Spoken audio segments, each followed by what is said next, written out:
Hey, welcome to another episode of Electrical Theology, Esoteric Life Coaching, where I teach you how to take responsibility for your thoughts, actions, and emotions. Welcome everyone. Today's going to be hopefully a short one, but my short ones are about 20 minutes, 30 minutes. But today we're going to be talking about review your life. Again, re and view. So we have a view of our life, but now we're going to look at it again from a different perspective. And basically today's just going to be a review of what we've viewed in the past months and see where you are in your life and how you are taking responsibility for your thoughts, actions, and emotions. Okay? So let's review. And the review has to do with, I'm giving you a lot of information right now, but it can be overwhelming, so let's break it down into chapters. And this chapter we want to break it down into is sort of the first few steps that we've gone over, which is basically finding out who you are, discovering who you are, creating who you are, right? Creating you that's inspiring, that's motivating, that's wants to have fun with life now. We also, in order to have fun with that, we then look at how we can nurture ourselves for the first time in life. I'm not talking about healing our wounds, that's part of the process, but where I'm talking in esoteric is that you've already had to have done that work and gotten yourself out of the victim roles, the prosecutors, the healers, the devil, gods. And I'm not telling anyone to eliminate these, I'm just saying for the esoteric, we're going to look behind the scene. We're going to take the veil, the curtain away, and what is revealed is just energy. And this energy is basically is what we all are, and it's identifying, becoming, and swirling the energy or initiating that energy into how we want it to form. And the way we get it to form is by us telling it how to form, by telling it to get in a certain order. If you don't do this, then your life will constantly be in a disorder because there's no one putting it in order other than your subconscious tribal thought. So we've gone over a lot of these steps, and today I'm just going to sort of review them to keep them and put them all sort of in one paragraph. And then we're able to then go forward beyond this, or onward beyond this. So you initiate your own order, right? There's the order of the Golden Dawn, the order of this, the Masonic order, there's all these orders. And what they teach in a lot of these is how to put your thoughts in order, how to focus your thoughts, how to concentrate your thoughts, right? The more you concentrate them, the more you can manifest stuff purposefully, right? Which then gives your life meaning. But right now, you become the initiate of your own order. You initiate the order. Right? So the initiation is that you've been given the initiation as a probation, right? A probationer, which means you're the probation or probate the ions, which means you're a newbie, right? Right? You're the beginner. You are totally open to changing. Anyhow, we initiate the order by thoughts, actions, and emotions, and that's where we take responsibility for those thoughts, because who's creating your thoughts? You are. Who then is responsible for taking action or inaction, which is still an action? You are. And who's causing your emotions? You are. Right? There's outside influences that have an impact on us, yes, but it's how you respond to this outside influence. Right? If you are giving them emotions, it's because you have those emotions within you, which is great. We're all emotional. But if you're allowing other people to control your emotions, then they have energy and motion over you. They control what you do in this life. But when you take control of your life, then you have the electromagnetism to focus, repel, attract whatever it is you want in this life. And we're going to get into how committed you are to doing that. Are you ready to command the order? Are you ready to demand that you have the life that you want? And there's only one person who can command, and demand, and that's you. And how do we do that? By making choices. We begin to use the I statement. Instead of blaming someone, we say, hey, that's me. I am angry. I am depressed. If you're blaming and faulting and labeling others, it's because you are those things within. So they are our first reflector to find out, to unfold the moment with the internal representation of who we are, right? If you don't know who you are, or you don't know what you are, look at the 5 people and places around you. So once you make those choices, once you stop blaming people and you put the I in front of that statement, right, then we can transmit and receive for the first time without anyone else's interference, right? And then eventually, the way we got to choosing what we want and taking responsibility for our thoughts, actions, and emotions, and commanding and putting in order what we want, is because we didn't know what we want, what we needed, what we wish for, what we hope for. All these words are low frequencies. They're not bad or good words, they're just low frequencies. They're 9 volt. They won't reach up into the 110s or 220s or whatever label you want to put on the electrical frequencies or the amplitude of those frequencies. If you're constantly wanting, then when you're transmitting that thought, then you're going to get things that will then produce more want. If you transmit depression, then you're going to get and receive more depression, right? If you feel that you need something, the basic needs, we talked about Maslow's and the hierarchy of survival and this stuff. We need shelter, we need clothing, we need food. Clothing optional in some places depending on where you live, but we do need water, food, and shelter. Is that we only need certain things in this life. Everything else is a want, a wish, or a hope.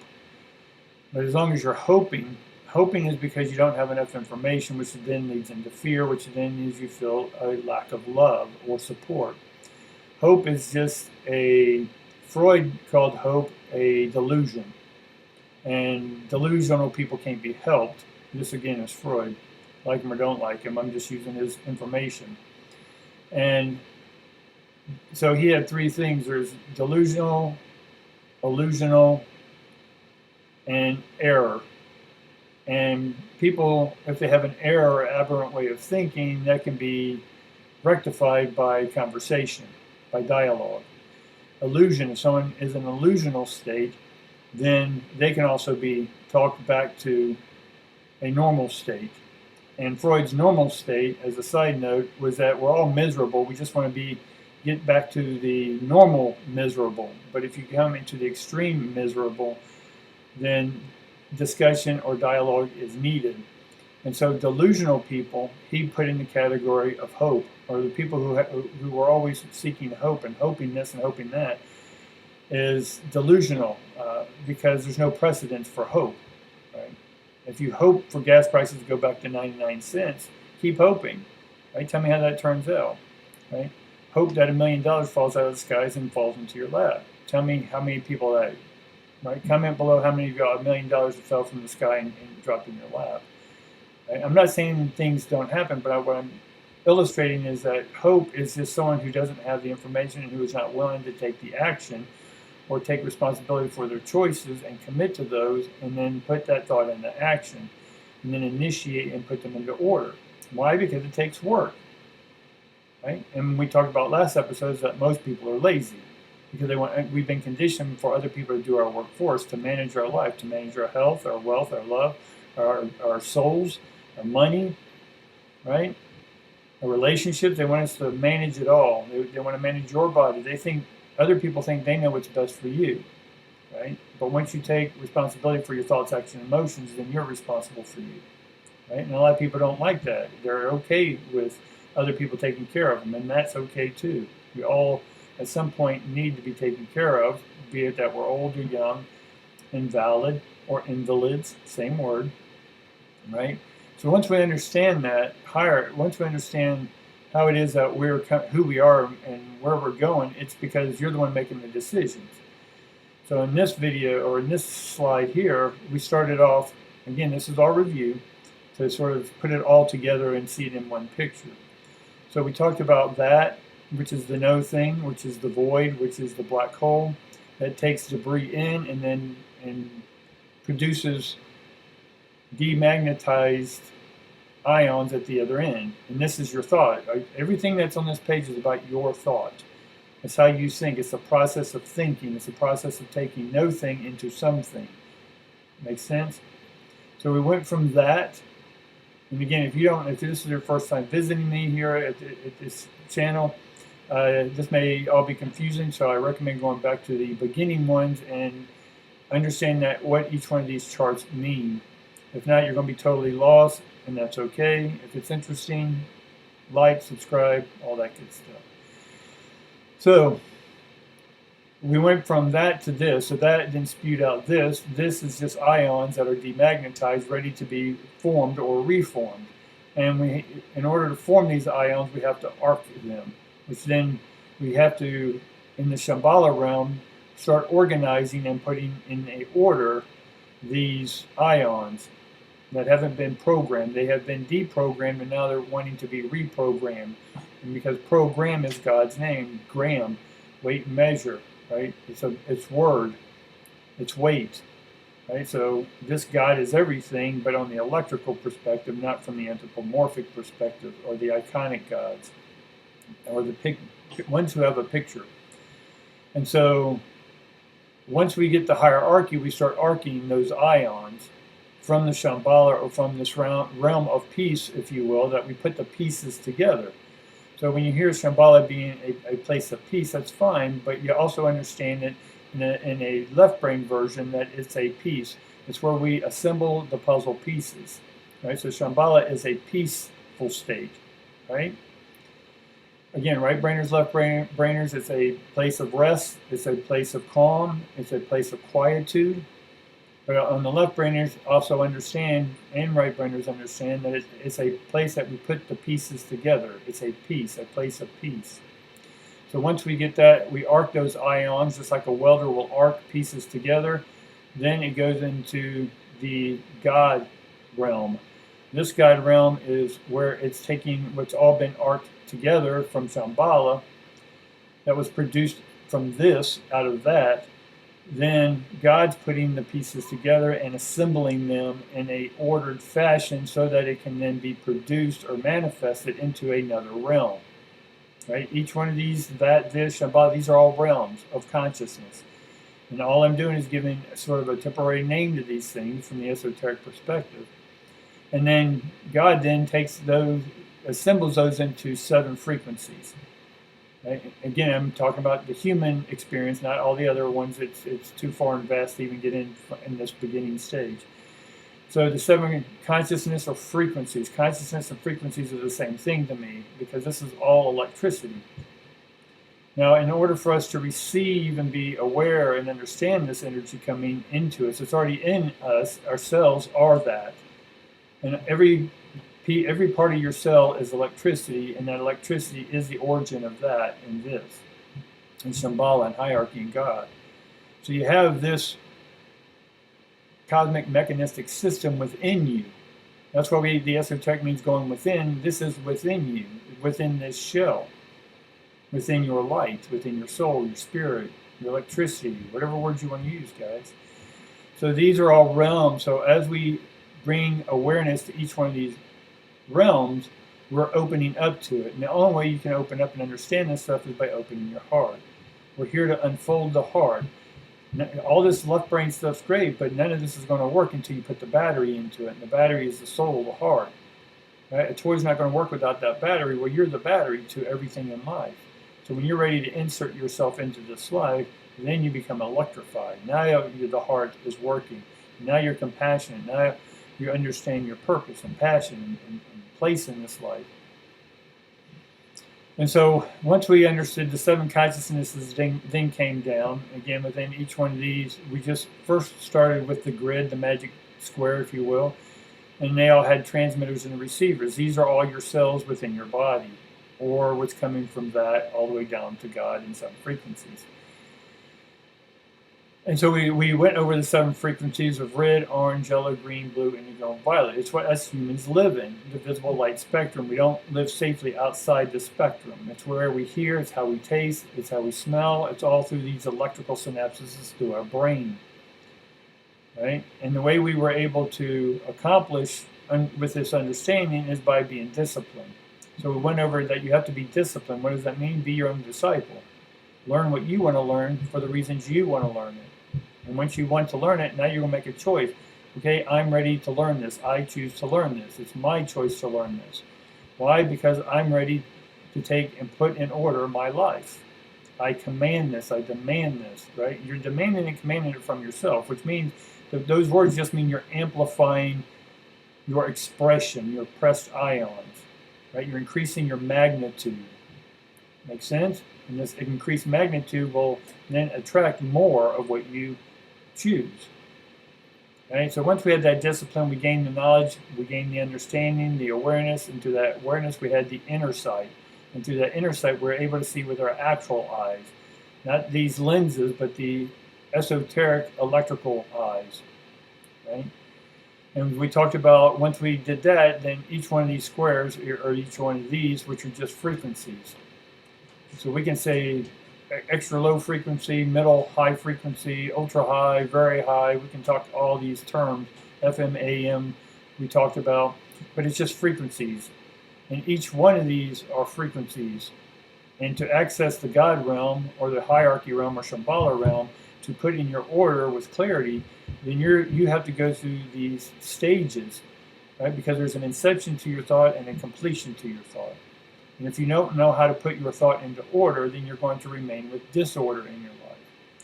And so we were able to navigate these gates, these portals, by negotiating these ions, putting them in order. What is it we want about it, right? We talked about this first stage here about in the physical realm. Who are we? Where are we? What do we want? Right? What makes us happy? What makes us amusing? It's us. It's our perspective of what we're doing is what makes us happy and joyful. Right? There's no external thing that's going to make you happy. It's your internal thought about what that external thing is. And it's you who then gives it happiness, joy, sadness, depression. Right? So with that life experience or life event, we were then able to interpret these ions as they came in, or your life experience. And then you gave these interpretation a meaning, which then that's the purpose, or that's what your habits become in life. And so your behavior and habits are the results of how you interpreted your experience. Right? So if it's a limited experience, then you're going to have a limited perspective. If you have a more broader, open perspective in the mental realm, then you'll have a broader perspective and more understanding, right? More awareness. And then when you see it from a bigger picture, that panoptic perspective, from the helicopter point of view, then you actually see the whole picture. Now what you do with that whole picture, that's another lesson down the road. But right now, these are the fundamentals that we're just reviewing. And once we understood the bigger grid, we then plugged ourselves into this cosmic grid. Again, this is this, Shambhala, all this is energy. This is the 7 frequencies coming in. Right? And if you want to zoom into it, you can. It's just grid. It's just one of these grids, or one of these here, and it just expand. And so what that does is create waves and patterns. And so once you know the waves and patterns of your life, then you can change them or know what's about to happen based off of the pattern that you set precedents in the past or in the present unfolding moment. And once we understood that, we knew that there were multi-dimensional realms. So we looked at this realm, but if you were able to put it in a cube, then it has multiple dimensions. Right?